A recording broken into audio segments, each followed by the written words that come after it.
पंढरपूर पासून अवघ्या 15 मिनिटांच्या अंतरावर पंढरपूर करकंब रस्त्यावर धोत्रेज ग्रँड प्रायव्हेट लिमिटेड घेऊन आले आहेत पंचतारांकित सुविधांनी युक्त हॉटेल ग्रँड। तसेच पुण्या मुंबईच्या धर्तीवर सर्व सुविधांनी युक्त hotel Shriyash restaurant, veg non veg permit room bar, प्रशिक्षित कुक व होस्टिंग सेवा हॉटेल ग्रँड मध्ये उपलब्ध आहेत। 50 एसी रूम्स, 3500 स्क्वेअर फुटाचा सुसज्ज बकवेट हॉल, भव्य एसी सूट्स, टेरेस गार्डन, भव्य लॉन आणि चेंजिंग रूम सहित स्विमिंग टँक, प्रशस्त पार्किंगची सुविधा। पंढरपूर नजीक असलेल्या हॉटेल ग्रँड या सुसज्ज आणि पंचतारांकित सुविधांनी युक्त hotel grand, hotel Shriyas restaurant, veg non veg permit room बार, पंढरपूर करकंब रोड। संपर्क 02186 24 22 45। ताज्या घडामोडी पाहण्यासाठी PVN म्हणजेच पंढरी वार्ता न्यूज या चॅनलला सबस्क्राईब करा।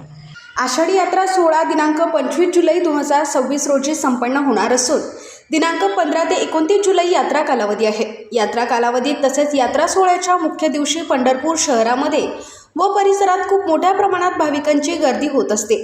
त्यावेळी शहरात असणाऱ्या सोयीसुविधा भाविकांना कमी पडू नयेत याकरिता पेट्रोल पंप चालक मालकांनी पेट्रोल पंपाचा परिसर स्वच्छ ठेवून भाविकांसाठी मोफत निर्जंतुक पिण्याचे पाणी, स्वच्छ शौचालय उपलब्ध करून देण्याबाबतचे आदेश उपविभागीय दंडाधिकारी सचिन इथापे यांनी आदेश पारित केले आहेत।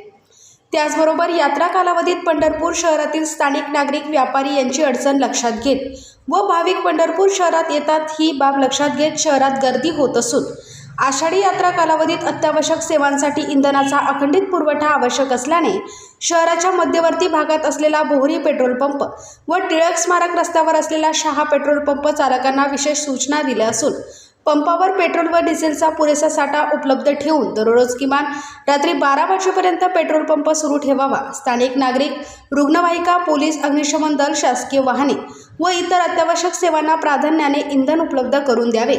तसेच आपला पेट्रोल पंप रात्री 12 वाजेपर्यंत चालू ठेवण्यात यावा। सदर आदेशाचे पालन काटेकोरपणे करण्यात यावे, अन्यथा आपल्या विरुद्ध भारतीय नागरिक सुरक्षा संहिता 2023 मधील कलम 223 नुसार कारवाई प्रस्तावित करणे येईल, असे पत्र प्रांताधिकारी सचिन इथापे यांनी या पंप चालकांना देण्यात आले आहे।